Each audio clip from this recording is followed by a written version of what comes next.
things are going to start to turn around. I mean, at least that's what it feels like. It's like I feel like at the very beginning it was like, oh my god, like we're all kind of like we're screwed or whatever. And then I feel like we've gotten used to the stay-at-home thing, and then now I think people are starting to turn the other way, like in terms of going back to normal. And it's hard for me to kind of understand like where we're at medically or whatever, like in terms of like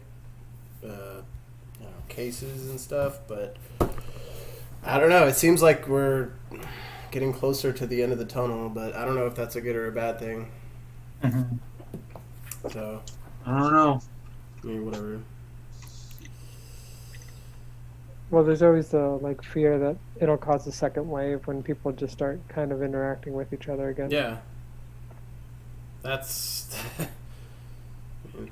that's the thing right there.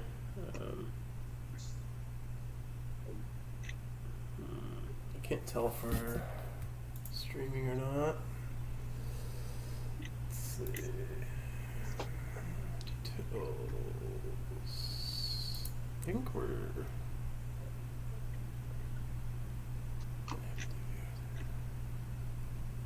Stream URL.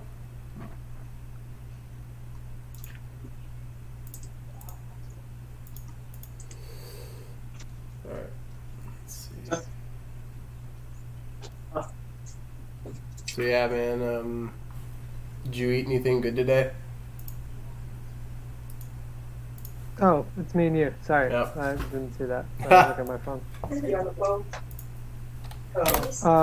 The basmati rice is actually really good. I actually really love it. It had some lime in it.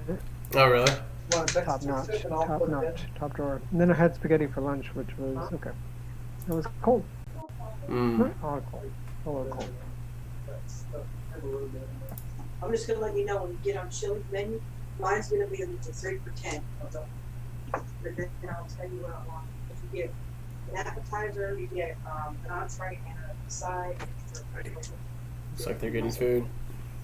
You want that food? Damn. I cannot tell. What'd you get to eat? So this local brewery had pizza, and I got some pizza, but like it was a very unique pizza. It was the sauce or the base, I guess, was called. It was tomatillo sauce, and so that was really cool. And then it had like some barbecue and cheese on it. It was really, really, really good. I really enjoyed it. What does your shirt say? Oh, my bad. Go ahead. Lucky Luca. Actually, Abden actually got this for me. That's cool, man. Yeah. It kind of looks like a Mavs shirt. Kind of. I thought it was a Mav shirt. Definitely looks like it. Dude, so any of your Baylor Bears you're excited for in the draft? Yeah. Well, I mean, I'm not excited that he went to the Jets, but Denzel Mims Yeah. got drafted. Dude. Is Bryce Petty still there? No, man, that guy's out of the league, I think. I don't even think he was in the XFL. That sucks. Palatero. Alright, I'm gonna try Let me this see where he is. one more time. He's collecting soda cans by the side of the road.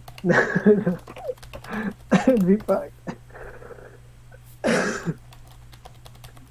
Free agent. Yeah. Alright. Which just basically means that's it. He was last with the Miami Dolphins in 2018. Oof. Okay. I'll put it in and I'll let you know.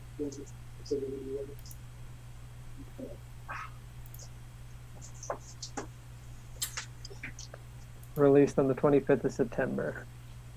So will have been 2 years in September. So he's pretty much done. Yeah, I wonder what they do after that. I mean, what can you do? I guess going to real estate.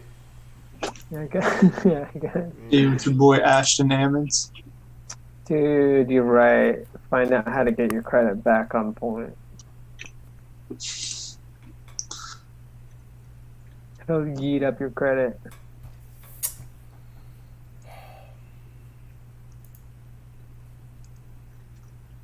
Did anybody look at the uniforms from that link? Yeah, Ooh, I need to look at that one. I did. Thank you. Fucking Google Chrome is Dude, you're a fucking true up. friend. Dude, I'm doing it for the gram. Wait, what did you I think post? these are just. I think these are old uniforms. Huh? Oh, I think it's a mix of both. See, that's what I thought. Couldn't tell.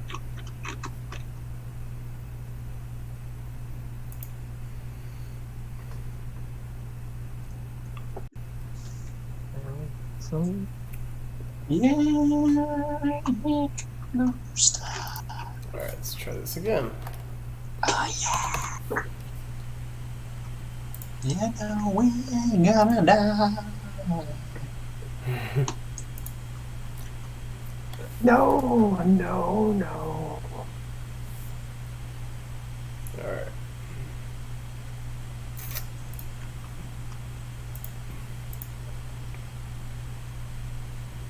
So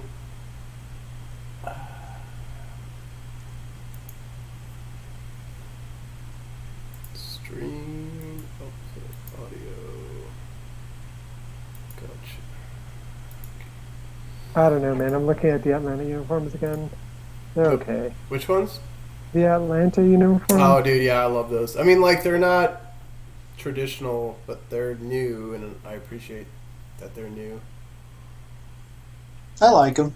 Yeah, they're not bad. Some people gave them a lot of shit on the gradient, on the black one, but I actually kind of like it because I don't think that's really been done before. So I think the red and white, well, like the red pants and white top, that one looks real janky.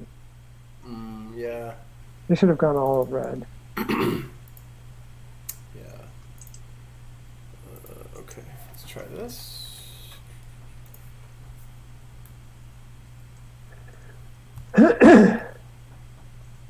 Sorry. If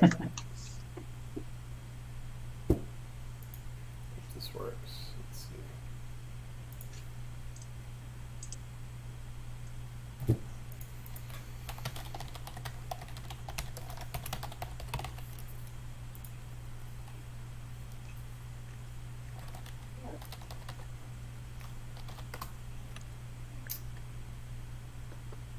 Okay. All right. Here we go. Nice. Okay. Okay. Unis. Awesome. Could we enjoy? Yeah.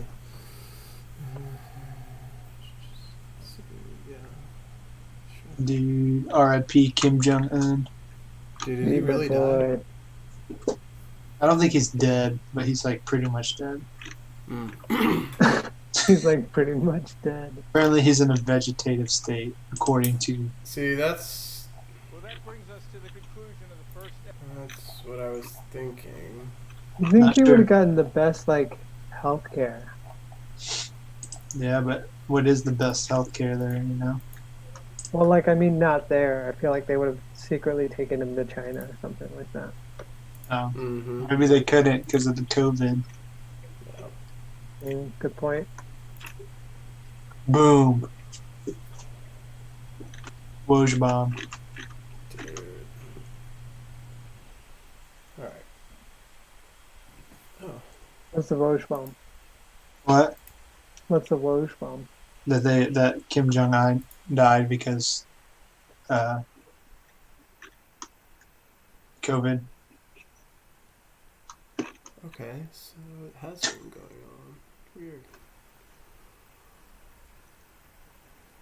How do I make it public? Man, he was chubby. Yeah, he was pretty large.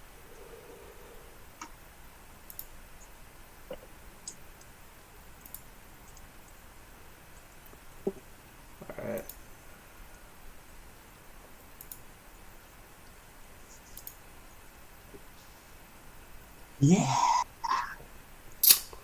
Alright, so should be good to go here in just a sec. Trying to just see like if the here we go. Here we go. That's what I was trying to do. Awesome. Okay. Okay. Now it's finally fucking live.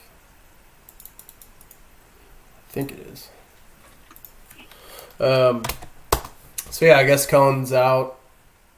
Did he say that he can't do it?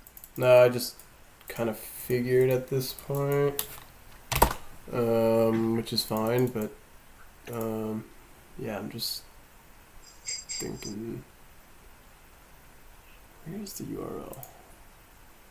Okay. Just make sure we're live.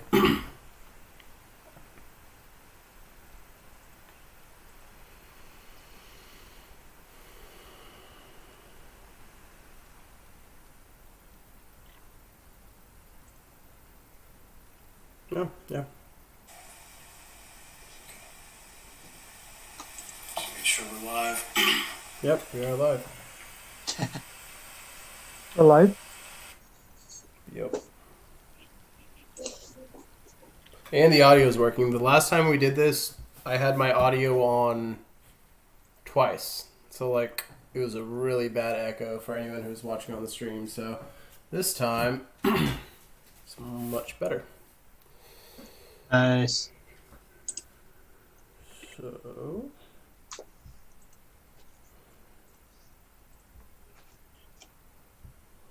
Technology. That's all I gotta say. Technology and stuff.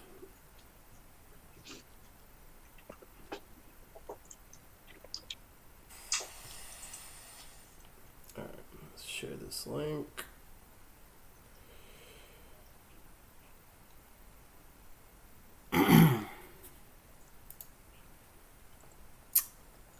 Well,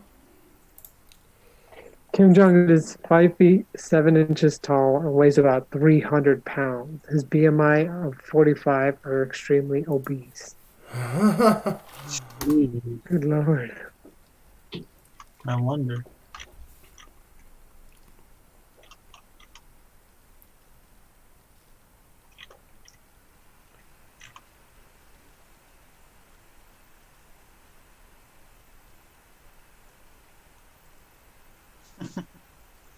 Damn, somebody just roasted Carson Wentz and Jalen Hurts. how so? Says, you know, like that meme with the two Spider-Mans pointing at each other? Oh. And it says Jalen Hurts and Carson Wentz discussing that time their backups came in for them and won championships. Oh my god. Yeah. It's so true, though. He's right. And then the backup got drafted before you. Wow.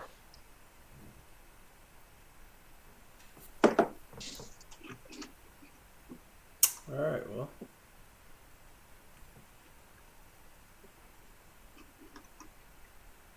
Dude, and the Dolphins traded Matt Breida. What? Yeah. 49ers traded Matt Breida to the Dolphins. Man, Dolphins making some moves.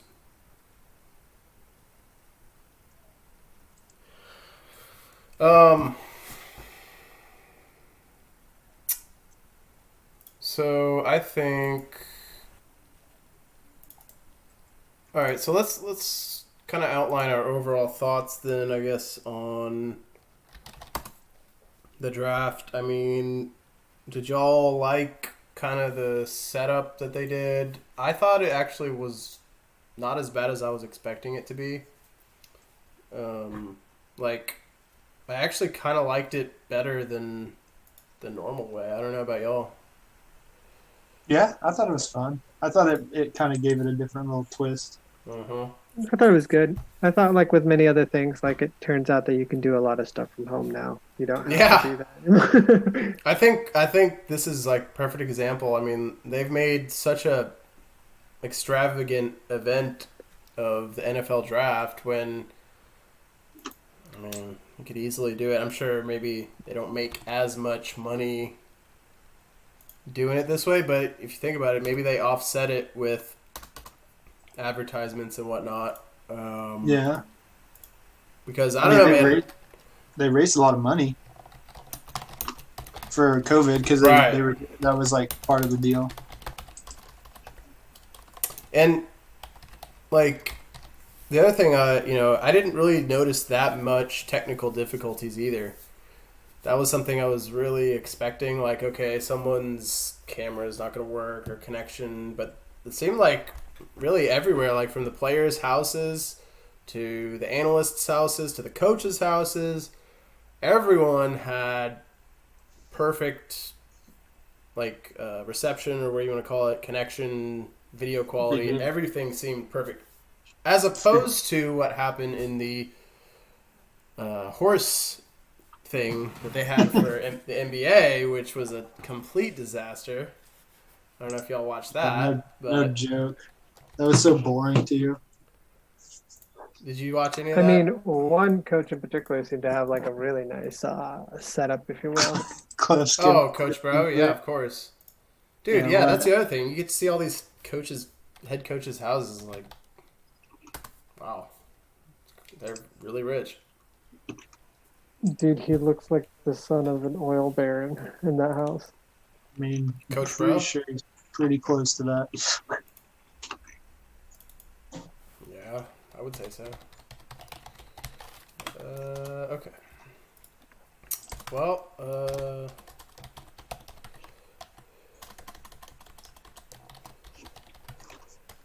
So let me Yeah. text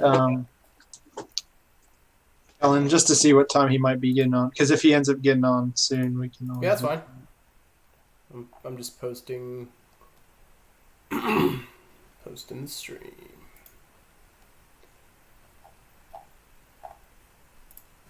Because finally the audio is working, thankfully. Nice.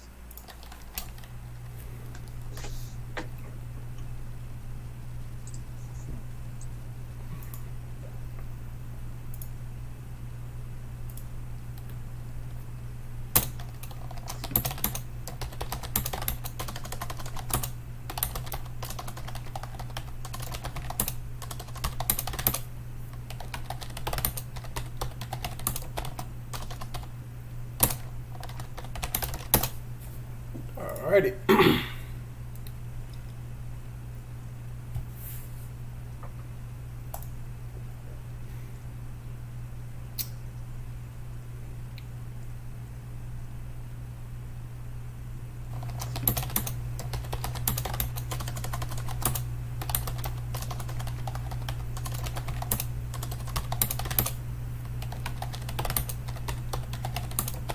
Well,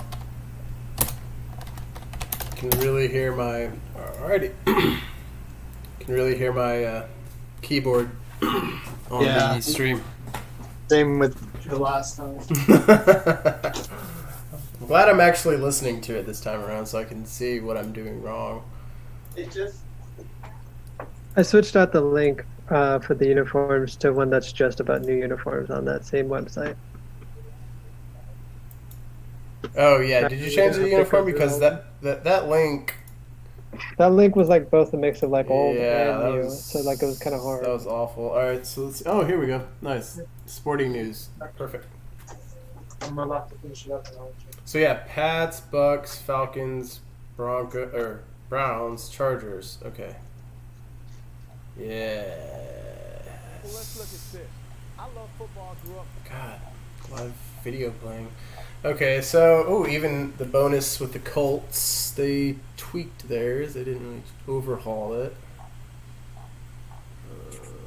All right, I'm gonna pull up the draft also because that'll be the first thing we kind of talk about. Oh, It's smart.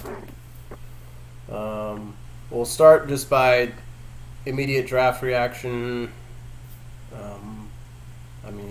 we'll obviously talk about Cowboys and what they did. Me and Abdul will get into a spirited debate on CeeDee Lamb and other players. You're gonna be right. So No. I mean, no. It is a. I mean, I'm with you. Like, they clearly need a defense, and that kind of was somewhat of a controversial pick. I mean, I can see both ways.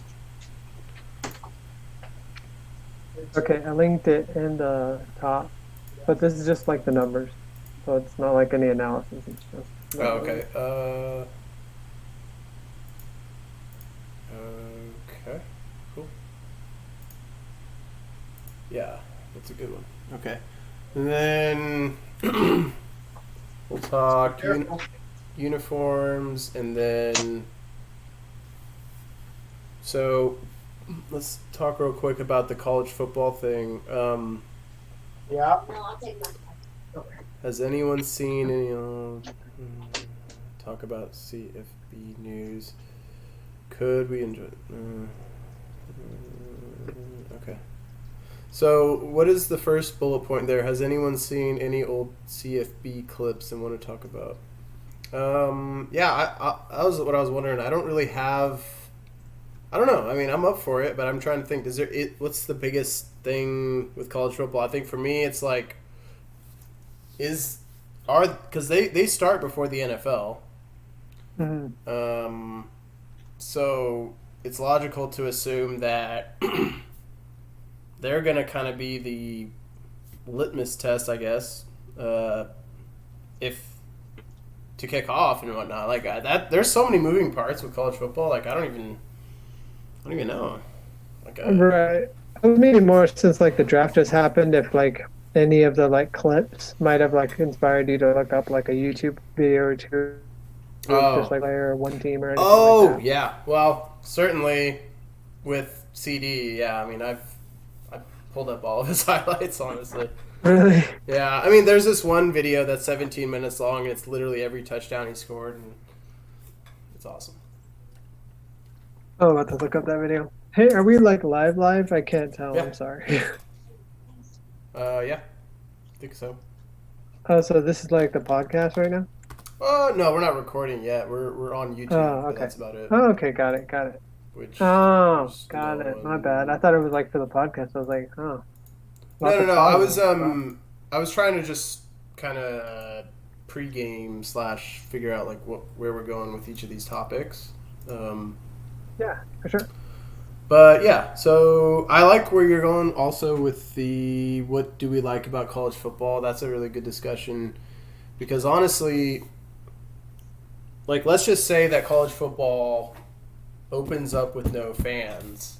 And again, it's before the That'd be NFL. And so this very well could be kind of our first foray into the pro sports, or at least football, I guess. I don't know. I mean, NHL, NBA, I don't know what they're going to do, or soccer, but football is a different animal, and it's going to be weird. I mean, I'm definitely going to enjoy watching it, and I think I could enjoy watching it, right? I mean, as long as the competition is on the field,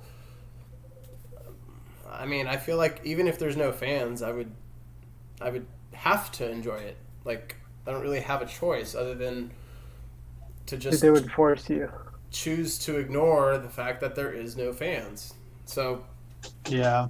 I don't know. I mean, it would suck. Don't get me wrong. It's obviously not ideal, but I mean, in the grand scheme of things, I mean, how starved are we for sports right now? I mean, I think we're pretty starved for it. At least I am. So, Seems like it. Well, it's not a one-to-one analogy, but like just watching the WWE with no fans is Right. definitely like a difference. that was It's like a little awkward. It was a weird. little weird. But I feel like WWE definitely plays off the crowd a lot more.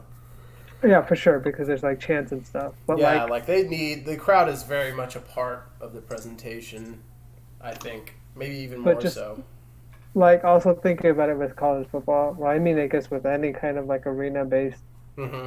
like sporting event is like they cut to the crowd a lot during Yeah. the stuff for like reaction stuff. So they're like, oh. Oh, yeah, especially with college football. So that's gonna be like very strange And without it, you know.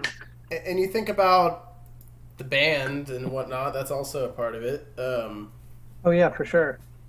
Maybe Yeah. the band will get the whole stands, and they'll be the I 6 think feet apart. I think they should get I think they should get creative with how they pipe in audio. Maybe they pipe in I agree. the band or fans. I don't know. I mean, there's ways like this is kind of an advanced scenario, but they were talking about this on the ticket. But basically, like, what if we went full on with VR? Meaning, you can sell a virtual ticket to any game or whatever, Mhm. and somehow they have cameras kind of posted up on each of the on wherever you're sitting, however many they can fit, and then you Mhm. sign up for the virtual ticket and you can watch it in VR. Right, and it's also like they think- have really high-powered cameras now, so That's what I'm saying. Like, like it won't be bad. I think it's possible, but I don't know if they. I mean, obviously, in this situation, if this was ever to extend like over a year or something like that, and this was like the only option we had, we couldn't get people together, then yeah, I could see virtual reality being a viable solution for people's sports needs. But Well, if it's just so smart now that you mention it. Now that like I'm thinking about it, because Yeah. it's like there are tons of people who want to watch it and can't yeah, even like the TV is fine, but they also like want to watch it in a different way as if they Yeah. were there. You know?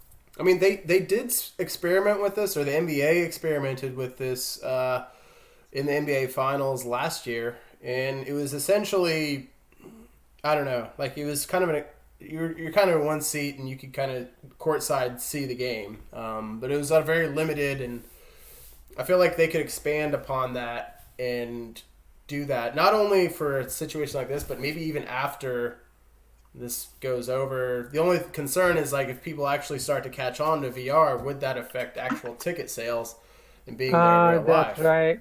That's a good point. So, Like, I mean, it's a good solution for now, I guess. 'Cause, right, like, yeah, that's why it's like I don't know if we want to let the genie out too much of the bottle. Yeah, Yeah, because for then real. like they probably have like contracts with those arenas, and like the Yeah. city, like for like I don't know, someone like Golden State, like the city just paid for a new arena, and now you're gonna tell us that Oh, there's nobody yeah. that's gonna show up. Then That's it's like so ironic. no, we're gonna say no, you can't do that. Yeah, We'll lock the doors. yeah. So, Dude, I'm watching that highlight video that you mentioned. I don't Oh, the think I one- found the one you got because I couldn't find one that was 17 minutes long, but I just looked up every Oh. touchdown he had in the 2019-2020 it's- season. He was good, yeah, except for that last game. well, he had one catch, whatever. Yeah, he did. But you know, he'd been a part of that team for a while, so he definitely. I mean, I don't know. He was. I felt like he was one of the best of that whole crew that OU had.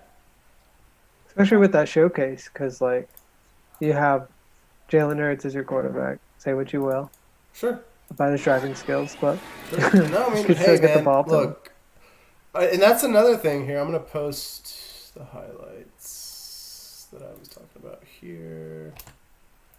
Also, all right. Now, here's my thing on Hurts.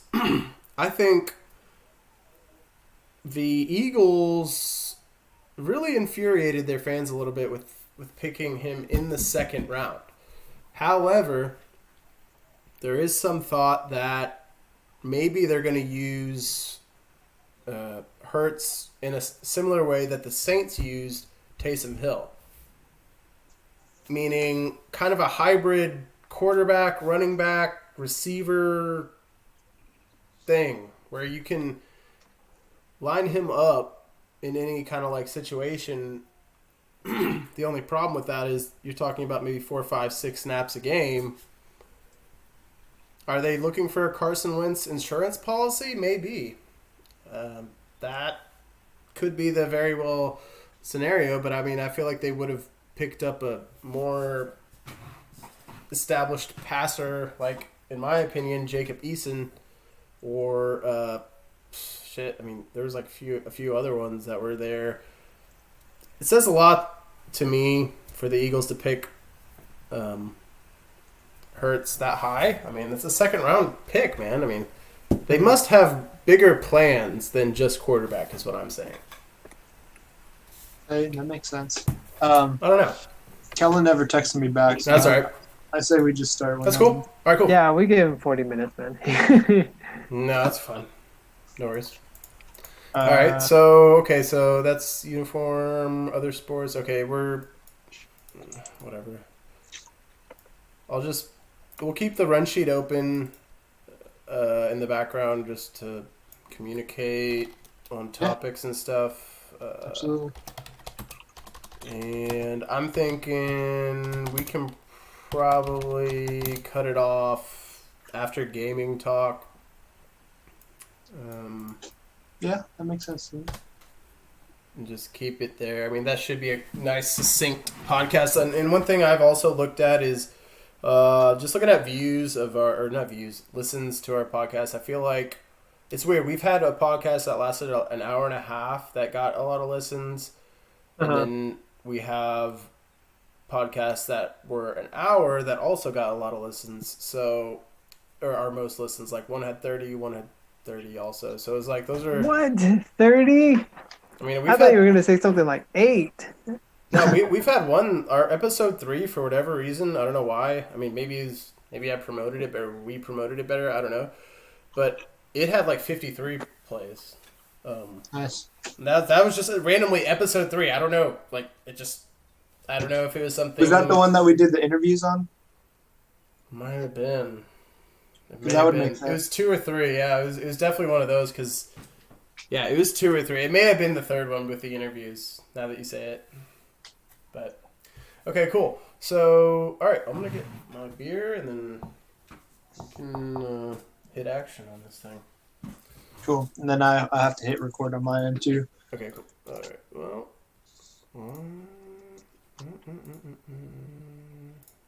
Cool. All right. 1 second. Yeah, Kellen never responded, so I'm assuming he's dead. It's safe to do that, I believe.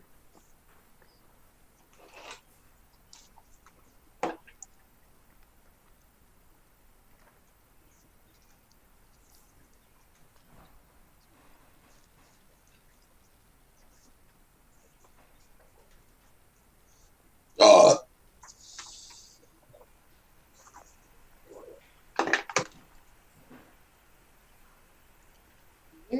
Here we go, snuff the rooster.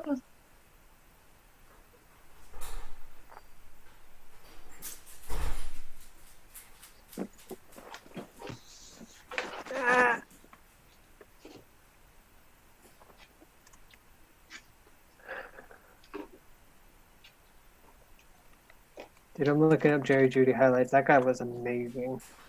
I think he was the best wide receiver. You think he's going to be better than CeeDee Lamb? I've been wrong before, so he'll probably be like... I mean, Henry Ruggs got drafted before him. Yeah, but wasn't it like 3 and 4? Let me see. No, it wasn't. It's 12 and 15. Okay, so pretty close, but not that close. Dude, were you guys surprised that Tua got drafted so high? Yes and no. Yes, because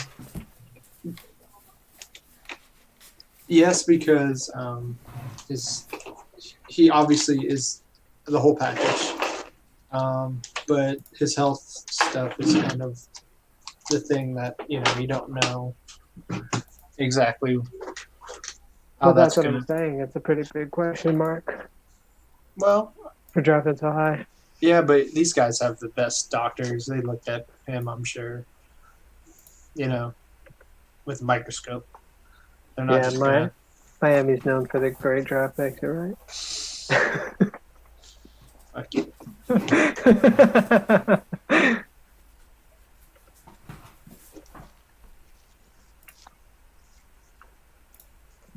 So are we starting or?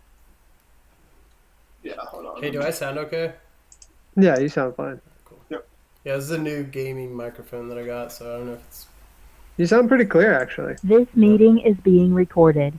Hello. Loud. Mm-hmm.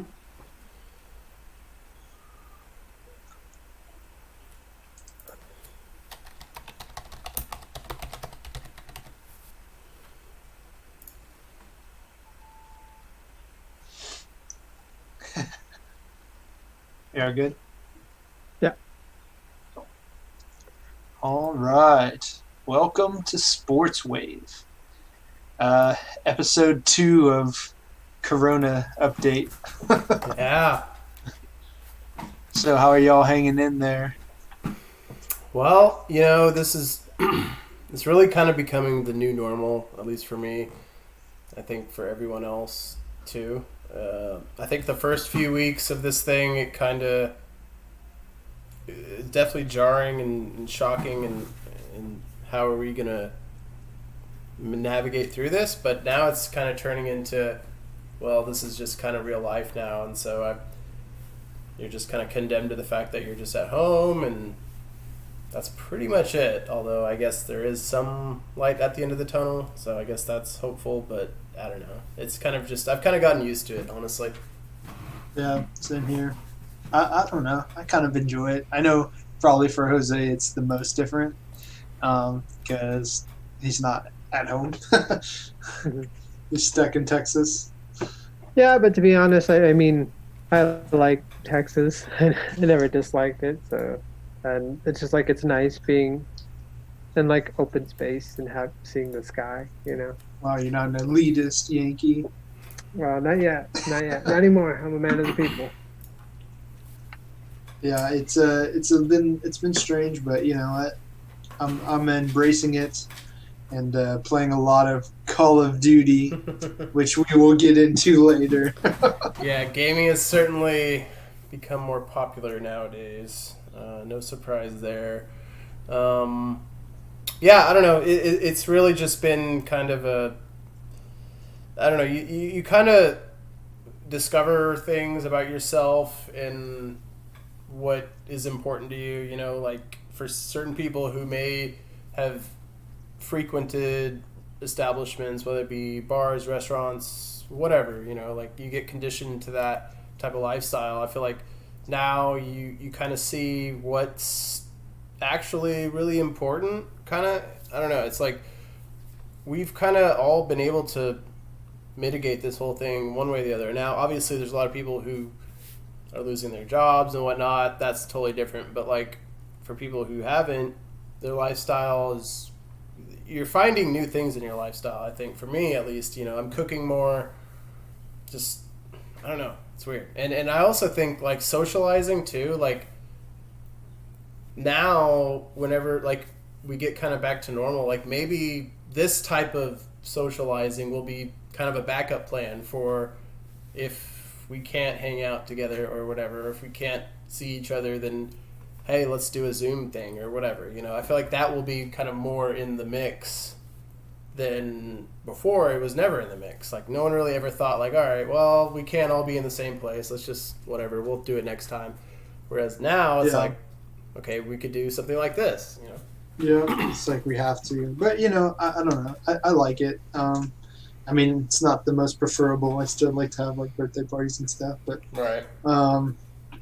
Yeah, you kind of... I like not driving as much. I've never really been a fan of driving, so that's kind of awesome. I still haven't gotten any gas since our last show. So. Wow. I kind of have the opposite a little bit. Like, not like completely the opposite, but like I never drive in New York. So I'm always on the subway. So now it's kind of a novelty to drive whenever I do go to like the grocery store. Like, wow, yeah, that's really weeks. interesting. So like it's kind of nice to just kind of like have control over like where I'm going, Not like sit. I could just change my mind and go anywhere. Yeah, and you don't have to sit next to somebody stained in their own urine, so that's pretty cool. I don't have to sit next to someone eating on the subway or anything like that. Indeed, or get accosted by a street performer. Right. Good That's happened to me before. I did want to say, I guess, like a helpful disclaimer, touching on what Andy said, to anyone that is suffering from COVID or knows someone suffering from COVID or is suffering at the moment, our hearts are with you. So sorry about that. We Yeah. really hope that this podcast serves as a nice little getaway for a few minutes or for a little bit of time. I don't know how long this is going to last, but this podcast is going to last, But yeah, and Yeah, totally. hopefully everybody has a nice little distraction. Well, I gotta say that I've grown out my mustache during this time, and I know a couple of my other friends have done so as well. I haven't. I shaved every day. Well, wasn't talking about you too. But yeah, it's interesting to see people's COVID beards and mustaches. Yeah, about that. I mean, with me, like, I can barely even grow, like, that much at all. I mean, you can't really see. I can't grow anything. Let's just be honest. I can't. Now, would I like to? Absolutely. But the thing is, like, everything I do grow, like, this is probably going on. We're going on 2 months of no shaving, and by the time you this haven't is shaved over, in 2 months? yeah. Well, at least my Wow. mustache. At least my mustache. Okay. So Which, everything else you do shave, or? Oh yeah, but to a certain extent. Oh my. No, I'm just saying, like, the whole mustache thing, I'm trying to grow it out. And by the time this is all over, you guys are going to look at me like, wow, that is probably the saddest excuse I've ever seen for a mustache. But that's about as far as I can go. Hey man, it's probably the German in you. Yeah. You think we're really mean, man. We're probably not going to think that at all. Just going to be like, oh, There it is. you grow it out. Okay. Yeah, I don't know. I mean, I'm kind of just like at the point where I just don't care, where it's like, doesn't matter what it looks like. I mean, people who have facial hair, I would imagine a lot of them are growing it out if they can. Yeah. I know Kellen had a very suspicious mustache going. Right. Ramsey as well. Oh, he had one. Yeah, I think he still does. And then, of course, Abden is displaying his. And Tucker has one too. He has an actual one. Wow. Yeah. Yeah. Yep. What's really interesting is whenever you see people kind of go outside more and you realize that they've been cutting their own hair, the hair from the top of their head. Yeah. Okay, that I don't what understand. That's gonna look like. Yeah. It's just like, just let it get long, Right. Well, I have to cop or admit that I have had to cut my hair at home because I just don't like it when it gets tall. Let's see it. I need to. No, man, it looks Come on. wild. It's like. Is it that bad? Yeah, it's like someone took bites out of it, but it's fine. It does not look that bad. Oh, there we go. It chimed in from his girlfriend chimed in, said it doesn't look that bad. So, Well, now, speaking of aesthetic to our everyday lives, masks. So masks have kind of been a requirement these days, as we all know. Not in Denton County, but in Dallas County, they're mandatory. Right. So That's a good introduction for this as like a historical anecdote. Like when somebody's listening to this, assuming maybe they do, in years, they'll be like, It's put in the time capsule. This is the mask part. Yeah, so obviously, yeah. So what's your mask situation looking like? For me, my mask is in my car. I should have probably brought it here, but it's kind of a normal medical looking mask. It's not super hardcore by any means. It's just a white normal mask that you probably see everywhere else. How did you get it? Randomly from a coworker months ago. Ironically, it was completely random. He actually got it from. He was overseas and he got one, and he just got it. Yeah, and it was just before this even started, and I was like, "Oh, cool!" And I just put it on my desk, and then I went back and got it, and It's my mask. So, I mean, I've worn it to the grocery store a few times. Obviously, I mean, literally everyone requires it now, I guess. I don't know. I haven't really seen anyone get in trouble with not having it, but either way, yeah, it's weird to wear. It certainly is really weird. I mean, like, when I'm grocery shopping, it's fine, but, like, if I'm picking up an order or something, if I have to go in somewhere, I wear it. And it's really weird saying, like, hey, yeah, I need to... Or if I have to go to the gas station or something and get something, I'll wear the mask. It just feels weird. But yeah, it kind of feels like you're about to go up to the cashier and just be like, give me everything that's in the registry. I mean, I'm wearing gloves too. That's the other thing. Like, Yeah. it's like, You got gloves? I keep forgetting to get gloves to do that. I'm wearing my winter gloves, and I don't know if that's like the safest way or not. A lot of people obviously wear the nylon gloves or the rubber gloves or whatever, but yeah, I saw someone with rubber gloves. I was like, wow, that person is legit about this, man. I haven't been wearing gloves. I should do that. So. Oh, yeah. Yeah, he's been touching his face and everything. Yeah, I've been sticking my fingers in my mouth like a child. He sucks on his fingers first before touching the cart. No, but I had so my girlfriend was making masks, so I had a couple that she had made. But I don't know, they weren't really working on my ears for my glasses and everything. So I moved to just like we actually had a box at home of old like masks that you would have bought at the store when those existed. Right. Exactly. Why don't you just sacrifice the glasses, man? Because then I can't see anything, and I'll definitely you don't have drive into a contacts? ditch. No, I don't do contacts. I've said no to contacts. Yeah, only glasses. They make me look smarter than I am. So. Do you have your mask on you or close by? No, it's in my car. I don't wear it inside, unlike you. So. Yeah, I guess. Whatever that is. Is it bad to wear it inside? I don't know. Like, I just, like, bring it in and take it out, and then, like, I wash it and clean it. Oh, I thought it was a weird role-playing thing. No. Oh, okay. Wow. But my sister was making masks, and she went and got fabric, but she didn't, like, I thought it was really nice that she did that. But also she didn't ask, like, what kind of fabric, like, because, like, she got different designs. Mm-hmm. So I got this little Batman one. Oh, okay. Yeah. So, nice. Old school yellow logo.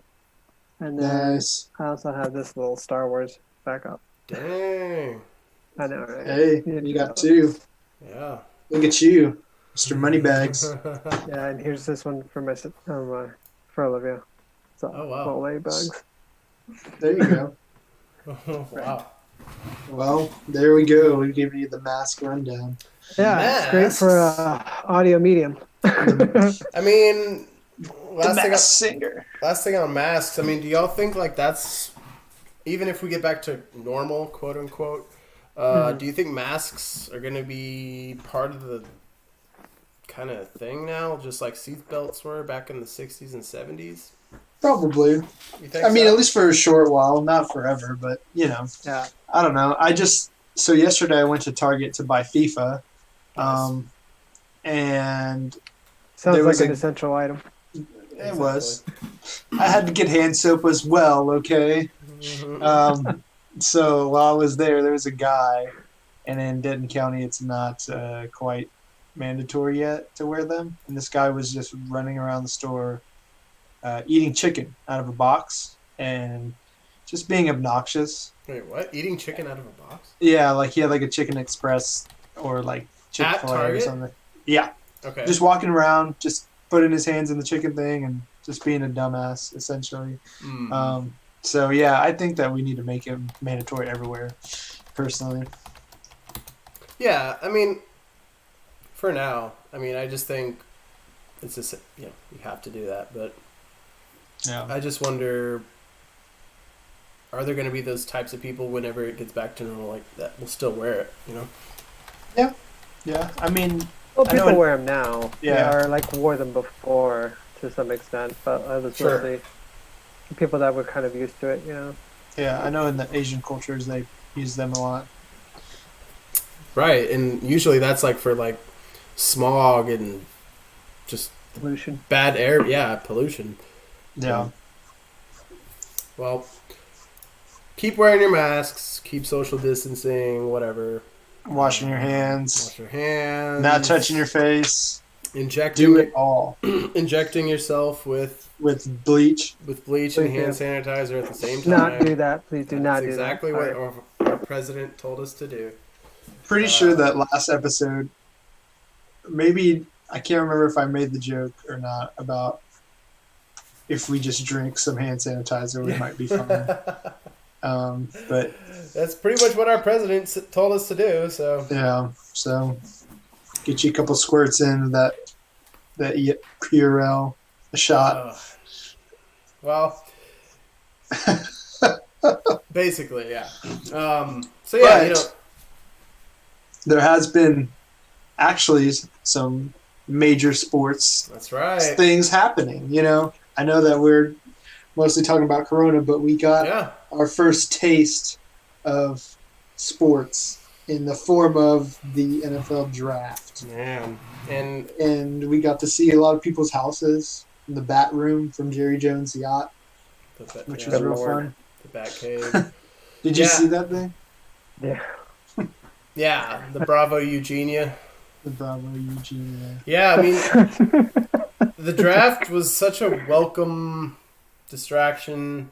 It is in normal circumstances, and the NFL had a great chance to mess this up, but they didn't. We'll kind of talk about first just kind of like what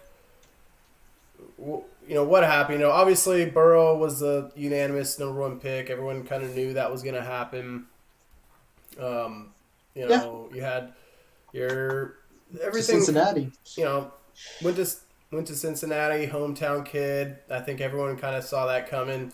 Some of the interesting other ones, Tua ended up going to Miami, which is kind of interesting because a year ago, a lot of the Miami fans were talking about tanking for Tua.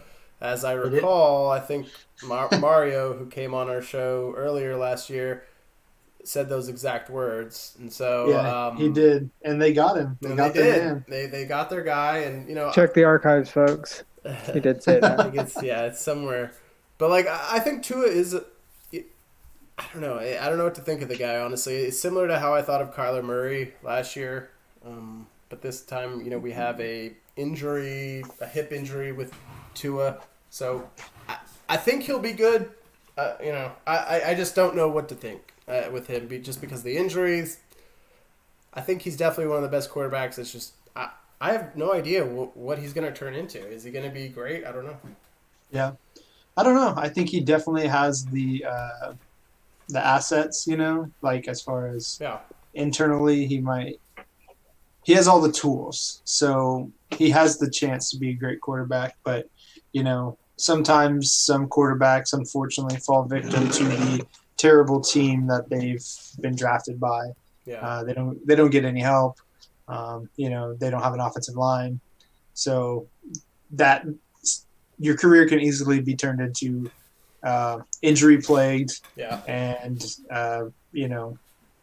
just not having the weapons around you. I think that maybe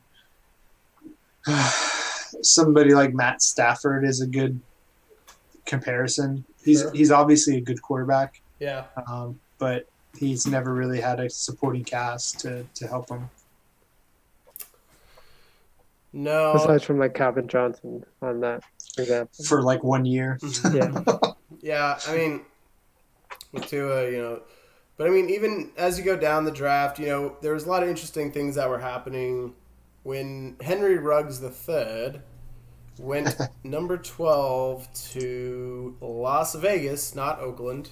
Went to the Raiders. The ghost of Al Davis still lives in picking maybe what they thought was the fastest individual in the draft. They picked Henry Ruggs III. That is exactly the moment when I thought, as a Cowboys fan, that CeeDee Lamb would, in fact, drop down to number 17. I didn't think that was possible kind of going in. Jerry Jeudy actually, he went to 15, and once that happened, Atlanta selected their cornerback out of Clemson with A.J. Terrell, and then the dilemma I don't know if it was much of a dilemma, but CeeDee Lamb dropped in the Cowboys' lap. So we'll talk about that real quick. That a lot of Cowboys fans really like it, including myself. I think this was an absolute steal. I don't know if it's about a steal, but they had to make that pick. You know, everybody going into the draft thinking the Cowboys needed defense, which they still, or they did at the time, I guess. Needed a defensive player, cornerback, a safety, what have you. They pick another receiver, but they just may have picked the best receiver in the draft. And so if you go by best player available, I think that was the pick to make. It really sets up for a really lethal Cowboys offense next year. You have to also factor in Coach Mike McCarthy's influence on this. His new staff, his philosophy on the draft, completely different from Jason Garrett. Like, this is a breath of fresh air. I am 100% for it.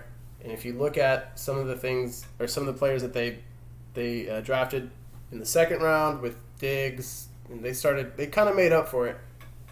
But at this point, you have to make that decision. Like, best player available, I'm picking him up. I don't care what happens. You just figure it out later.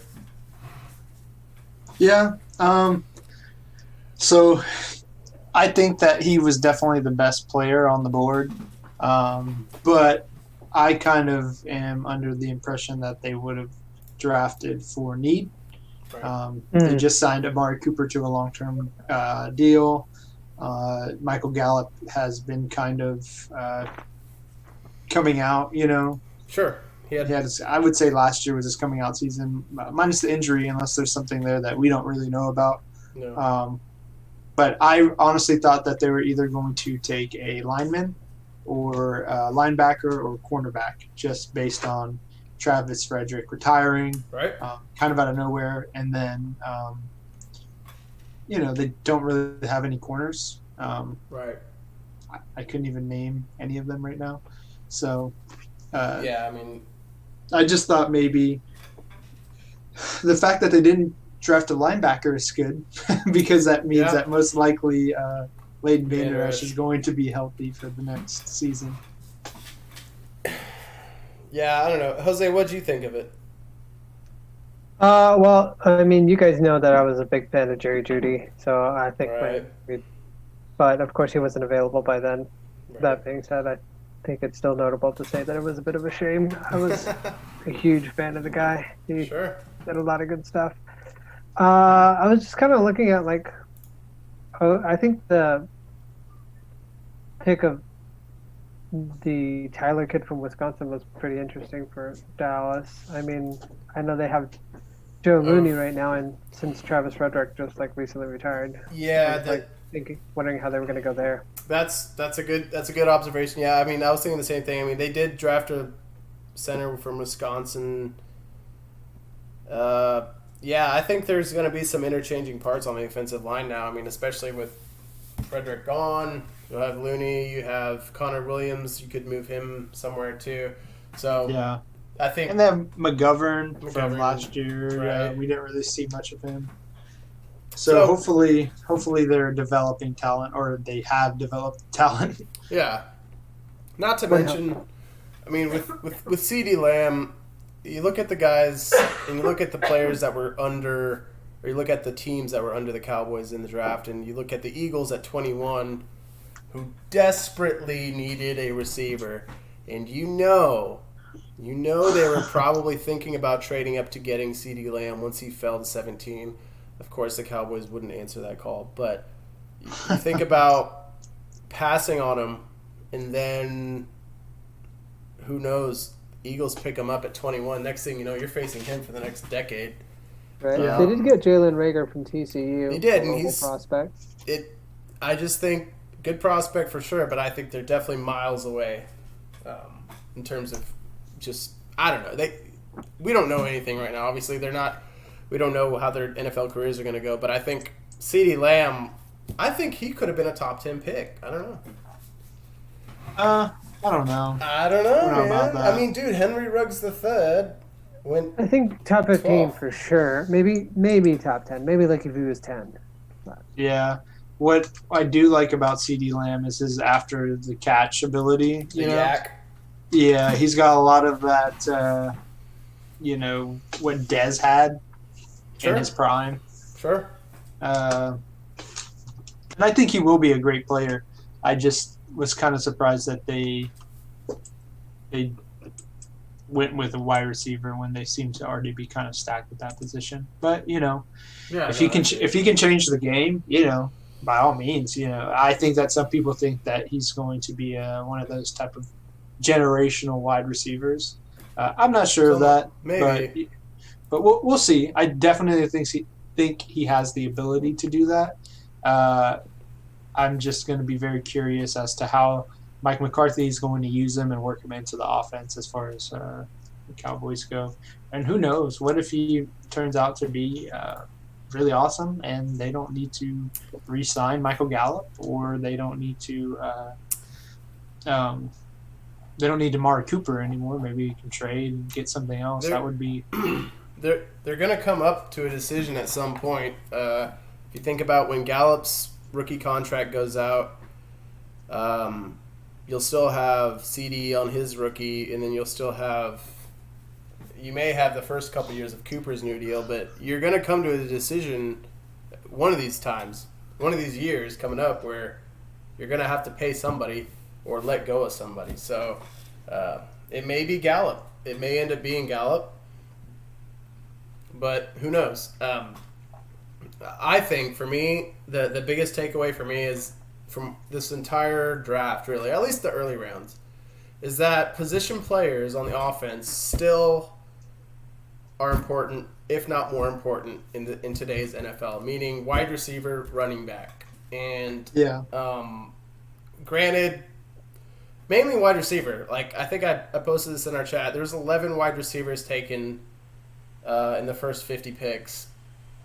And it goes to show what, as Bob Sturm on the ticket would say, what 11 personnel does, where you have at least 3 receivers out on your offense. It's a copycat league, and you look at the Kansas City Chiefs, where they have 3 quick, deadly receivers. I feel like that's kind of the shotgun type of college-style offense is what's in style right now, I guess, for the NFL, and I think it fits right in. If you look at the formation that the Cowboys are going to run, especially with Mike McCarthy, it's gonna be really, like, if you picture yourself in a free safety or a cornerback's shoes, and you're just watching and you see those 3 wide receivers pulling up, it's like, man, I wouldn't know what to do. Yeah, For sure. well, Good point. one thing that is kind of interesting is Jerry Jeudy and CeeDee Lamb are both 6'1". Rager and Ruggs are 5'11". So okay. Yeah, A little bit taller. I think that Jeudy and Lamb have a size advantage. Not that it's all about that now. It's a little different. The league is different than it was back in the day. But yeah, I think so too. I mean, you gotta have technique, and I really think with the Cowboys, they have 3 separate receivers that do almost 3 different things. Almost, it's like, okay, you have Amari Cooper, who's kind of the technician, who can run a perfect route, who can get open and go down the field.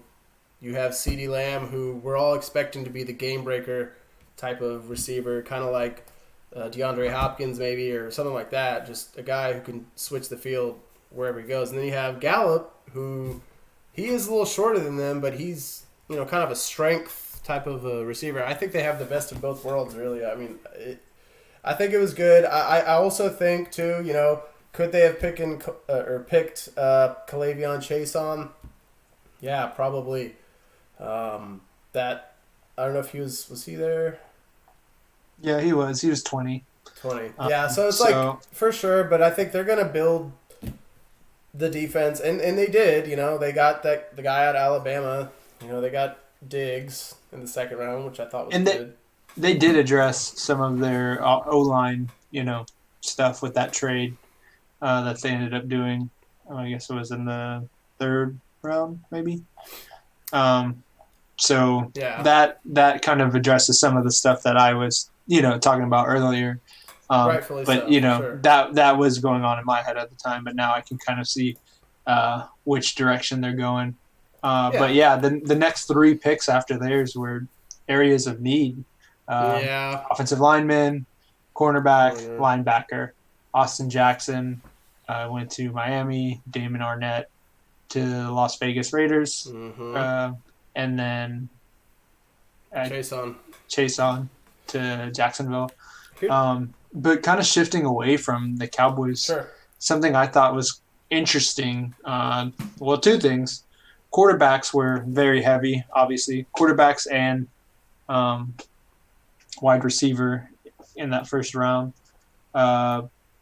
Justin Herbert going to the Chargers. I think that's a good move by the Chargers. I think Justin Herbert's going to be good. I think so too. But it's interesting that he's going to the Chargers, who I don't know. Sometimes you want to mentor the young guy. Yeah. I'm curious to see if he's going to be mentored or if he's going to just get thrown out with the Wolves. Who did they not sign somebody? Philip Rivers? Well, he left. He went to the Colts. He left. He went to Colts, yeah. And then another QB could be a fiasco. Jordan Love. Tyrod Taylor. Okay, so yeah, that was all right. So that one was the interesting and maybe one of the most ironic picks of the entire draft. Mainly because the same thing happened a decade ago almost with Aaron Rodgers and Brett Favre. Brett Favre, yeah. The Packers traded up to the first round to pick up a quarterback. Now, difference is because Aaron Rodgers was really projected to be a number 1 pick, and he slid down to the 20 whatever pick. Jordan Love, I'll be honest with you, don't know much about the guy, but neither do I. I guess he's good, and you know, this really creates a lot of discontent with the Packers and Aaron Rodgers, which has been kind of, I think, fuming over the last few years. Even when Mike McCarthy was there, was kind of like I think he joked on one of the podcasts he had or went on, was like, talking about like they'll never draft a skill position, and they haven't since he's been there. Like they've never really drafted a skill position receiver or whatever in the first or second round since he's been there. So this is definitely it is what it is. It's a business, but that was kind of ballsy, and it goes to show, it's what have you done for me lately? Even with Aaron Rodgers, one of the best quarterbacks in the league, you have to be ready for the next man up. I mean, I don't really fault them for this. I mean, I think I just haven't heard of Jordan Love. That's the only thing. I just think it's weird that it's even an issue. Like people are even thinking that could be an issue with Aaron Rodgers. It's like you're supposed to have a guy in the wings. You're supposed to mentor other players. It just seems like Aaron Rodgers is not about that for whatever reason. Yeah, I mean, for sure. And that was definitely the kind of big kind of headline grabbing thing of the first round. The other picks, if we kind of move on to kind of the second round, couple picks that I liked in the second round were T. Higgins going to Cincinnati. I think it's really, T. Higgins was definitely a first round wide receiver in my opinion, and he gets to team up with Joe Burrow. I think that was an awesome move by the Bengals, just to have another good rookie there and not just throw Joe Burrow out to the pasture and just see what happens. It's like, at least you have another rookie to grow with you. I think that was a good pick. DeAndre Swift, probably, I think, the top running back in the draft, but even better than whatever the Elaire guy was on the Chiefs. What was it? Edwards-Helaire from LSU. I like DeAndre Swift a little bit better. I think, and I'm going to call it right now, I think DeAndre Swift will be the best Lions running back since, not better than, but since Barry Sanders. If he can stay healthy, that's my concern. Yeah. If he can Let's stay be bold, healthy, Andy. We'll see. because he Well hasn't really played a lot of games. Well, he's played a lot of games, not a lot of snaps. Right. He's had nicks here and there, so I mean, I can see it. I I think he's Kerryon good. Johnson's good though, and he's there right now. That's true. Dude, he can't stay healthy though, which is why they drafted DeAndre Swift. And then SportsWave's own. We had Jalen Hurts, the bus driver, as coined by me before the 2019 college season. He got selected in the second round by the Philadelphia Eagles. And a lot of Eagles fans are upset by taking him in the second round. A lot of people may have had the same opinion as I did before the college football season started. I do see a lot of talent in Jalen Hurts. I was not sure exactly where he was going to get picked in the NFL draft. I was not expecting him to go in the second round. I just wasn't. But I expected him to get picked maybe fourth round or something. Someone's going to take a flyer on him. I mean, but Yeah, he's obviously a competitor. He's a good athlete. yeah. He did kind of hurt some of his stock in the when he ran a 4.5 at the combine. Right. Well, But with the Eagles, I think, and this is just speculation. I don't know this for a fact, but I think there's some speculation that they are going to try to go the Saints route, similarly with Taysom Hill, maybe, in terms of having a kind of a Swiss Army knife on the offensive side of the ball, where you have a guy who can, you put him out there, maybe he's a quarterback, maybe he's a running back, I don't know, maybe he's going to go out for a pass, but that's all fine and dandy, and that I think could work for Hurts, but I don't think Eagles fans will accept that, spending a second round pick on a quarterback. You want that guy to play, and at the very minimum, he's a Carson Wentz insurance policy, and I don't know. I think he could be all right. I mean, it's hard to say right now. I don't know. Yeah. Well, one thing that Schefter said, Adam Schefter, was that, and I don't know how true this is. I think it's a little ridiculous, but that some teams are wanting insurance policies on their quarterback because they're planning to play in this post-corona world. So what if, for some reason, your starting quarterback got coronavirus? What do you have behind him? Because obviously they would be out for quite a while. I didn't think of that. That makes sense. Yeah, I mean, it makes sense. And Dak and Zeke would probably be the first to get it because apparently they're still hanging out with people. So, yeah, I don't know. I think that it's cool that we'll get to see what Jalen Hurts can do. I'm not too sure that he's going to stay a quarterback. Like you said, he might be like a Taysom Hill 2.0. Probably. I don't know. We'll see. He's one that's going to be super interesting. Honestly, I think that Jake Fromm was the steal of the draft. And who ended up getting him? The Bills.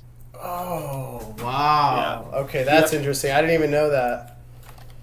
Yeah, I think that he fell a little bit. Mm-hmm. Pick 168. Yeah. I think he's going to be good. I think that he's going to end up, paying dividends, kind of like Dak did for the Cowboys. I think that might happen for him. And he's more of a pro-style quarterback, He always has been. Definitely. So we'll see. But there wasn't anything that was too surprising, just mostly that first round. Yeah, and I agree with you. I think Fromm should be good. It's going to be interesting. I think that's another good insurance policy for Josh Allen, a guy who's a little more mobile in the pocket. I think his combine really messed him up, and he didn't really have the benefit of a pro day to redeem himself and maybe push his draft stock up. So Yeah. I agree with you. You know, I think he's going to be good. I did enjoy the draft presentation this Yeah, year. yeah, me You know, too. went to their first virtual type of deal. I had the least expectations possible for this. I was Yeah. expecting. Now, granted, we were left with, I guess, the first kind of big sporting. I don't know if it was a big event or not, but with the horse competition that the NBA hosted. You know, that's nothing compared to the NFL draft. But the way that was put on, I was like, I had really low hopes. And when they were talking about using Zoom, like we're using right now, nothing wrong with that. But I was hoping for a little bit more. And they delivered. And I thought this, and I think even executives, and I think Jerry Jones even said, you know, he liked it way better. Everybody seems to like this process a lot better. It's inherently different for a number of reasons, but both for fans and I guess for the people making the picks. But I enjoyed it. I thought it was actually better. And I mean, granted, we're in a non-sports world right now, so anything is good, but I thought they did good. The video quality was really good across the board for everything. And you know, I thought Goodell was Goodell, and you know, I even kind of liked that he had the Zoom fans in the background booing him. You know, I thought that was a nice little touch, even though, you know, it was obviously a little staged, but I thought everything else was cool. And then having the cameras at the players' house like they've had before, and then obviously the coach's house, we all got to see Cliff Kingsbury, got to see his nice little mansion in Scottsdale or wherever it is. I thought it was awesome. I think it was great, and who knows, man. I don't think that they would ever do this long term, but I enjoyed it. I thought it was great, and I thought it was efficient too. Like it didn't seem as laborious, and I don't know. I liked it. We definitely got to see the houses of the haves and the have-nots in this. Yes, that's what I was saying. That's what I was saying, because like there was a couple times where there was like, you know, it was a guy about to get drafted, and you're like, whoa, he must be well off or whatever, you know, or you know, like whose house is that? Because you wouldn't expect it or whatever, but then you see one who's in his like just like a regular house. Like, okay, yeah, that's a regular house. Like that's okay, you know, yeah. I know. I've seen that couch like 100 times at like or something like that. Or like even like you could also tell like who was taking COVID seriously and who wasn't by how many people were in the room. Yeah. Like there were a lot of people who are like, are they all related? Are they all in the same house? Well, we all saw the classic move by the Cowboys draft pick, which made headlines everywhere, where he got picked to draft, and I guess he had two phones, and I guess his girlfriend or whatever like snatched it from him to look at who was calling, and then he snatched it back and had a really weird look on his face, nodding or something. I don't know. But anyways, that was things like that where it's like you don't expect, like there's people maybe they weren't expecting to be on camera, or maybe they did. I don't know. That situations like that, but it was kind of funny to see CeeDee Lamb take the phone out of his girlfriend's hand. Which is apparently Trey Young's ex-girlfriend. I know, man. And that seems pretty wild. And he even like retweeted it. He even retweeted like a GIF or whatever, a clip of that exact moment, and kind of made fun of it.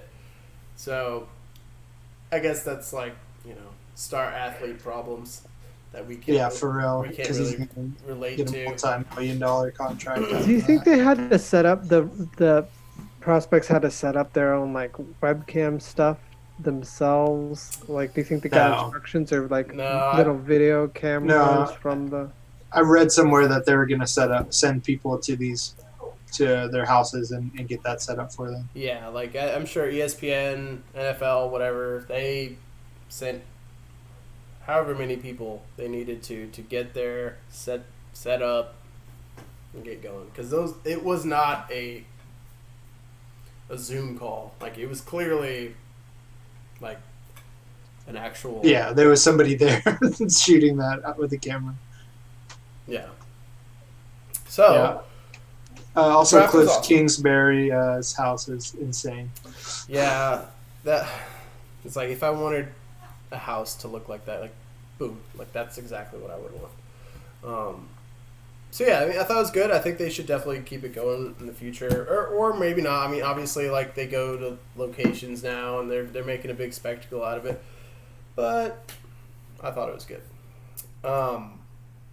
Yeah. So the other thing with the NFL is something that intertwines with aesthetics, which is uniforms. So, for whatever reason, this year, 6 or 7 teams, I think 6 have come out so far. There's one more. Will have brand new uniforms for this year, and we are the podcast for sports and aesthetics, so we're going to review them one by one real quick and kind of give our best grades for what they're doing. I'll start with the Buccaneers. So, obviously, the Buccaneers made a lot of headlines with Tom Brady. They now have Gronkowski, already an explosive offense, but now they have Brady. So, everybody, there's been some people who criticize what the Buccaneers have been doing with their uniforms, with the old version, with the alarm clock font. They've gone back now to their old jerseys of the early 2000s, or I guess the 2000s, you would say. So I personally like it, I guess. I mean, it is literally just the same jerseys that they had back in 2000, I guess, 2000 through 2009 or whatever. I like it. The red and the white both look good. They have a alternate now that can look like brown, but I think it's supposed to be gray or slate, as they want to call it. I think it's like an off gray. That one looks not bad. I guess it depends on the lighting, but I like the Bucs. I like going back to the old jerseys, and I think Brady is going to look good in it. Jose, what do you think? I kind of like the older versions more. I'm kind of a fan of the skinnier numbers. Like, these numbers are fine, but I don't like the outline on it. I wish it was just a solid number, unless it's like a nice, pristine, like brighter number, like outline. I'm not a fan like dark outlines. So. Right. I mean, it's like What's that? I said it's okay. It's Okay. just okay. So, fair enough. Now, we're going to go to the Falcons now. Now, these were actually leaked before they came out, and there were a lot, there was some kind of controversies, like, are these actually the jerseys? I'll be the first one to say, I really like these, mainly because the Falcons are trying something different. They are moving on from the old style that they had, which was ushered in with Michael Vick and whatnot. And so we're talking about 10, 15 years of history with those jerseys. They obviously also lost the Super Bowl when they were up 28-3 in those old uniforms. So they really, didn't, they were ready to move on from that. So I think that they're awesome. And mainly because they're new. I like the font. They're using a gradient with the black one. I like the font as well. The number font is really good. I don't know. What are y'all's thoughts on it?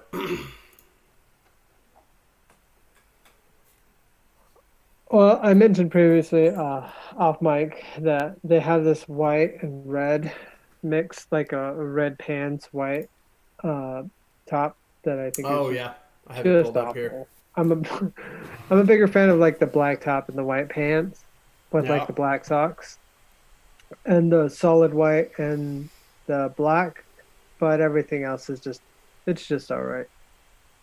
It's not good actually. I'll go ahead and say it. I'll commit to an emotion fair. there. Not good. Okay. I like them. I think Jose's wrong. Wow. You like all of them? All the different Yeah, combinations? yeah, I think Well, they're pretty good. I think that it's something different, something new, you know, something needed for them. Okay. yeah, I think Okay. it's a modernized version of what they had, and they still have the throwbacks, which are awesome. Um, so Falcons and the Falcons are going to be the Falcons. They're going to change their uniforms every few years or so. The Browns. So this was interesting.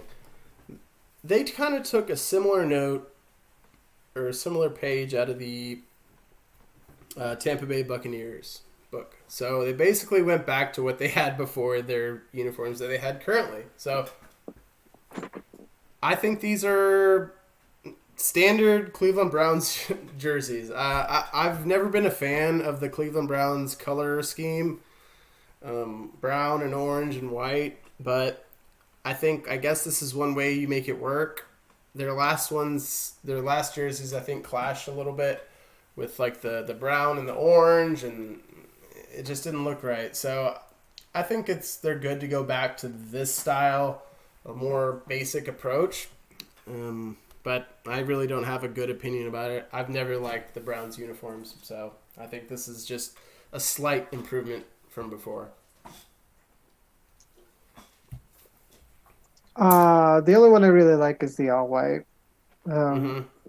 But everything else is terrible. As you mentioned, the brown color itself is the problem, and it's consistent with all patterns. So it's Right. like just putting black ink into like a white paint. It's not great. It's Yeah, not good.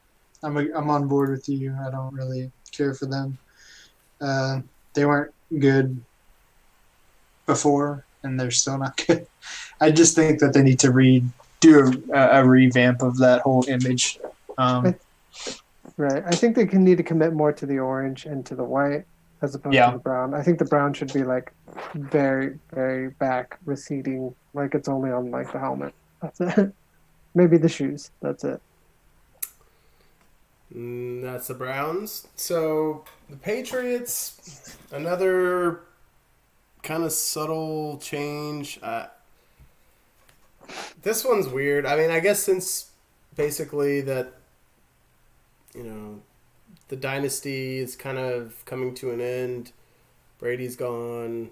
Belichick's still there, but once Brady's gone, that's a big, big change. So I don't know. I think this one was also kind of a nice, subtle change. I don't really love it either. I think the stripes are a little bit too big. I really kind of wish they would have gone back to a similar look to what they had before their look that they had for the last 20 years, which is kind of like a more, not a navy blue, but a more of a royal blue, red, white, and blue. I don't know if y'all have seen the old Drew Bledsoe jerseys that have that. I think they should have gone back to that, but I guess this is just a decent update. I don't know. I think it's still pretty similar to what they had before, but I'm not a fan personally. I think they're just okay. They're not bad. They're not good. They're just okay. Which Yeah. I think is exactly what their team is going to be from now on. I mean, at least for a little while. Yeah. I don't want to doubt Bill Belichick, but No. I just doesn't have a lot to work with right now. I would say I actually like it, but that's mostly because I like the general colors of the Patriots anyway, the red, Mhm. white, and silver, or red, white, silver, blue. That's all really in my wheelhouse, especially the specific kinds of those colors that they use. Right. So I'm fine with it. I'm a little bit more positive on it than you guys, it seems. Fair enough. Um, Last but not least, we have the Chargers, and these I think are probably my favorite of the bunch. Um, Not only with the variety, but the colors obviously are. It harkens back to their old days, current days, even jerseys that they had not that long ago. They got the powder blues back. I think they nailed it as a perfect kind of modernization of the powder blues, and then also including the, I guess the royal blue, and then the navy blue as well. I mean, I think these are the best looking ones that I've seen, just across the board. I think every single combination, it's just amazing. And my favorite really is, I mean, not only the powder blues are awesome, but even that navy blue one, the one on the far right, if you're looking at the picture, where you have the bolts that are, it's just the bolt outline, and you have that yellow kind of outline there. I mean, I think these are definitely the best of the new bunch. Yeah, I agree. I think they look super cool, super fresh. And if they're good this year, it's Even going to be better. awesome. Yeah, seriously. But no, I think it was probably the strongest new uniforms that have come out. Have definitely been them. I don't know. It's weird not seeing Phillip Rivers in a Yeah. Chargers uniform, but maybe Justin Herbert will bring them to glory. I don't know if you saw the graphic of his thing on their Twitter, but a lot of people were saying that it looked like a Disney Channel graphic, which it kind of did. Just because he kind of looks like a Disney Channel actor. Yeah. Man, yeah. So, new aesthetics in the NFL. Super pumped about that. The Colts changed their number font, but that's kind of the only notable thing there. It's a little too aesthetic. But that's a good sign. So, anyways, we're definitely loving the new jerseys. We had one kind of quick discussion I wanted to touch on, and this is obviously regarding college football, but even pro sports to that matter, is what are we going to do when things start opening back up in these sports leagues, whether it be college football, NFL, what have you, open up with no fans. Could we enjoy it without fans? I mean, that's kind of been something I've been kind of contemplating in my mind. I think I'm starved enough for sports to say that I would definitely enjoy it, but I think it's definitely going to be weird. But I was curious, with college football, that's a lot of the experience is the fans, the band, and whatnot. I don't know. I mean, how would you guys feel if we could watch a game, I guess, but with no fans? Honestly, I'm all for it. I think that it's going to be a different experience, obviously, than what we're used to, but I can still enjoy it. I mean, I still have a pride for the team, and I can still cheer them on from home, but it's definitely going to be different, and we're going to have to kind of just figure that out as we go.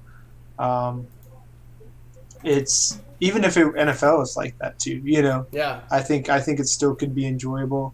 I think that the broadcasting is going to have to be a little bit more inventive, a little bit more creative with just how they do things. Maybe like we talked about prior, what's piped into the stadium. Right, that's gonna be a big part.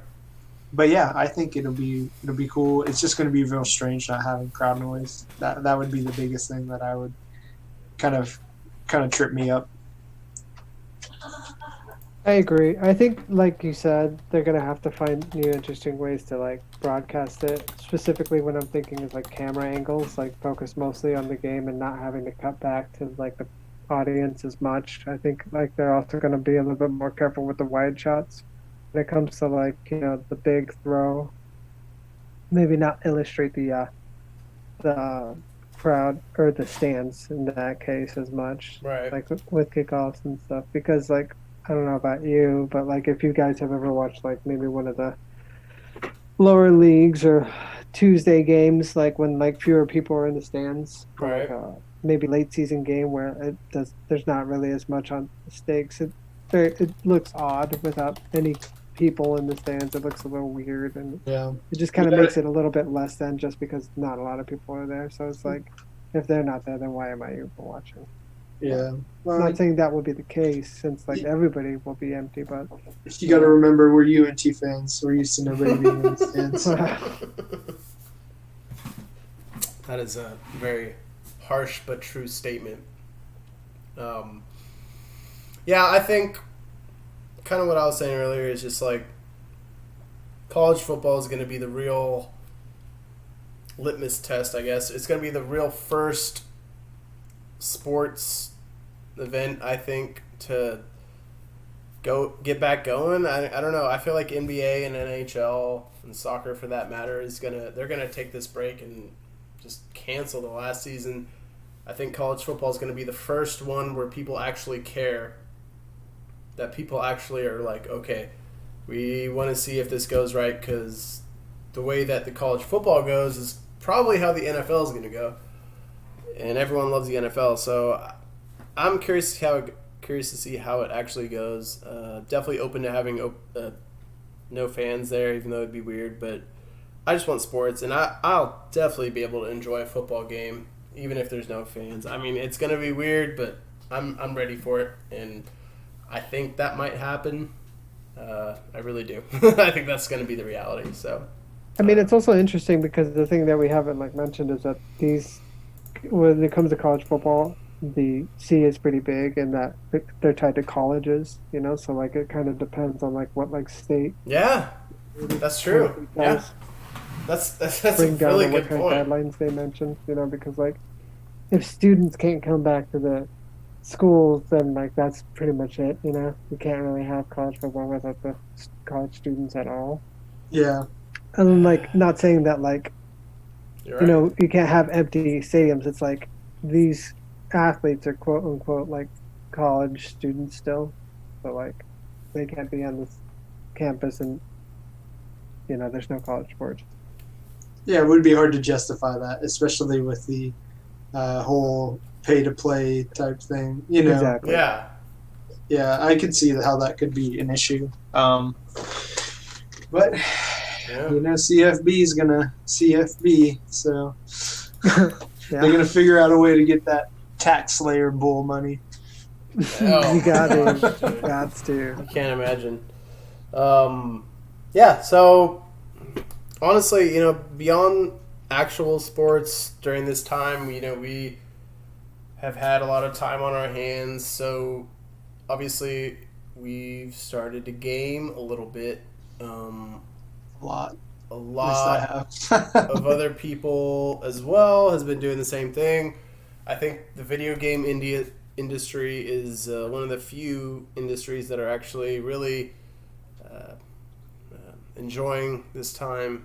I think there's more people playing video games than maybe there ever have been. That being said, some of the games we've been playing in a very timely release was Call of Duty. Call of Duty Warzone was the free game that came out, I believe, right around in March, if I'm not mistaken.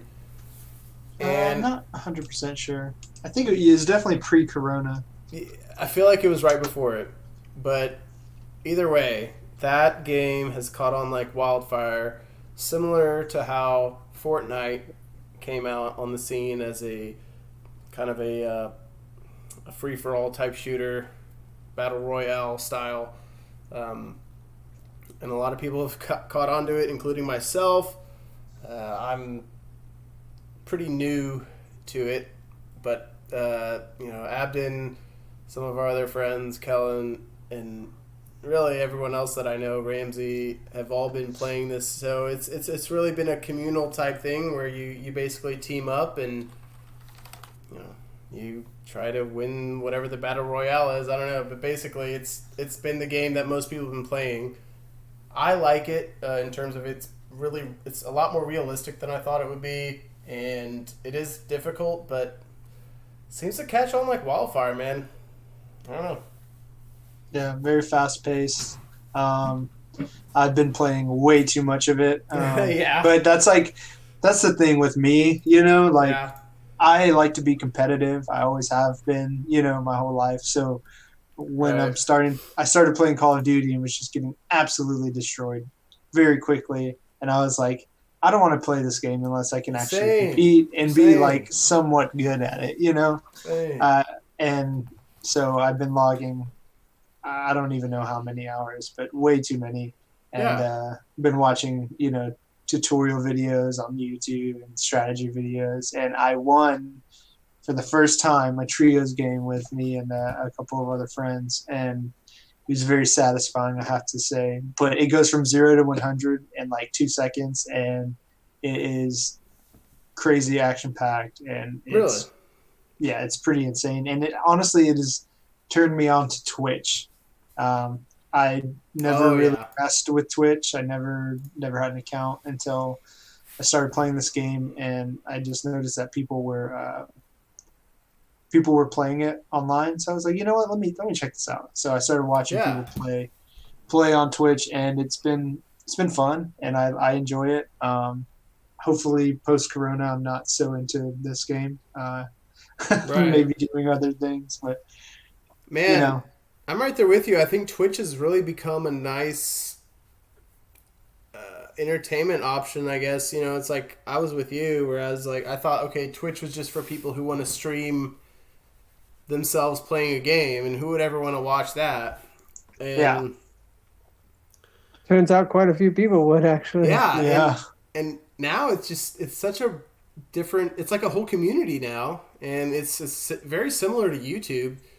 And you can live stream pretty much anything, really. I mean, trust me, Fortnite just did an event with Travis Scott. I don't know if y'all saw that. Oh, yeah, I heard about that. Like a giant Travis Scott concert, and it was... I watched some videos on YouTube just to see what it was, because I thought it was kind of weird that Fortnite and Travis Scott were in the same discussion, Yeah. Just because... Travis Scott isn't necessarily the most clean rapper of all time. Yeah. And he was putting on a concert for like 12-year-olds.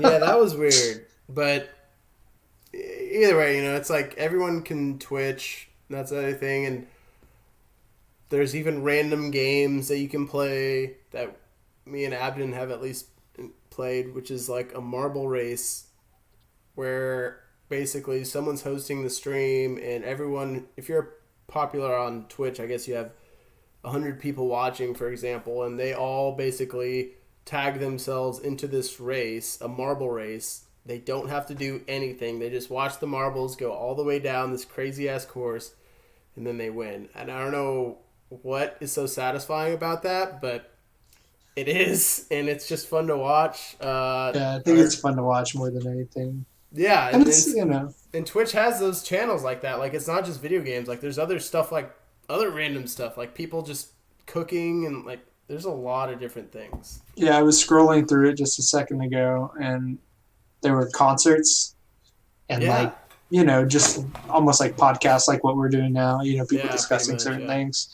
But yeah, I was watching two dudes play FIFA the other day.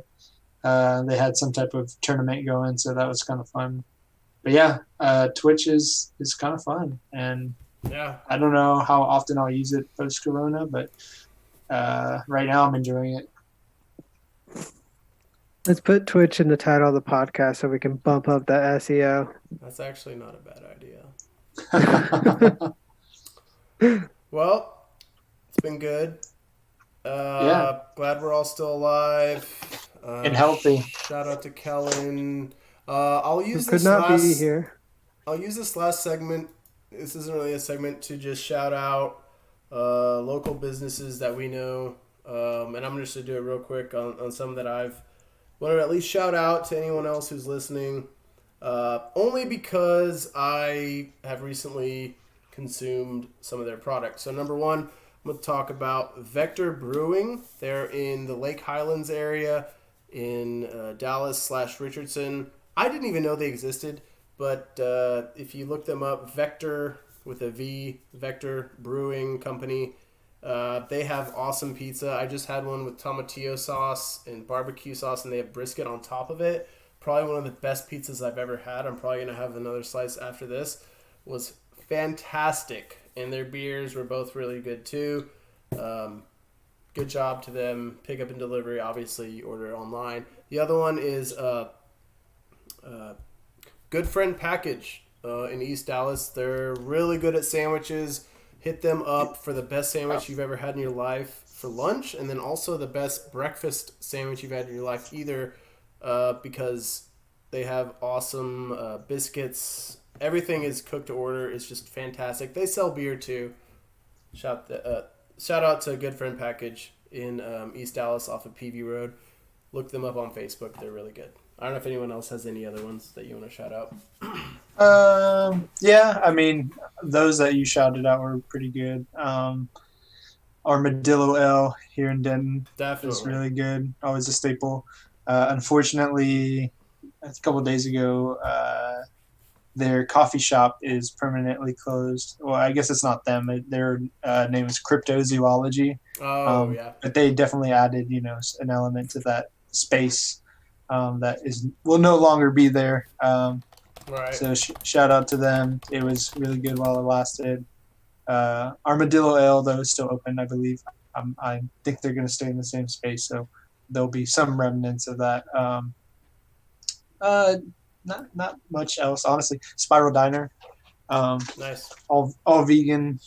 They have one in Dallas, Fort Worth, and Denton, and always good. And my local Thai restaurants, Thai Ocha and Thai Square. Some of my go-tos for picking up food for sure. Nice. Jose, do you have any? Yeah, I've got some from back home in New York, or back from New York City, and then from here. So for here in Salina, I like Papagayos. I know they're kind of like the bigger restaurant here in the town square of Salina, but still, they make good food. I like it. I love it. Nice. Can order out from them just if you have like the, extra money, extra cash. You don't want to make something for yourself, make something for the family. That would be a place that I would shout out. Back home, I would say like Heartbreakers and Bushwick. Great vegan eats. Great food. I would also say Champ's Diner. Great stuff. That's in Williamsburg, maybe closer to East Williamsburg. It's a great place.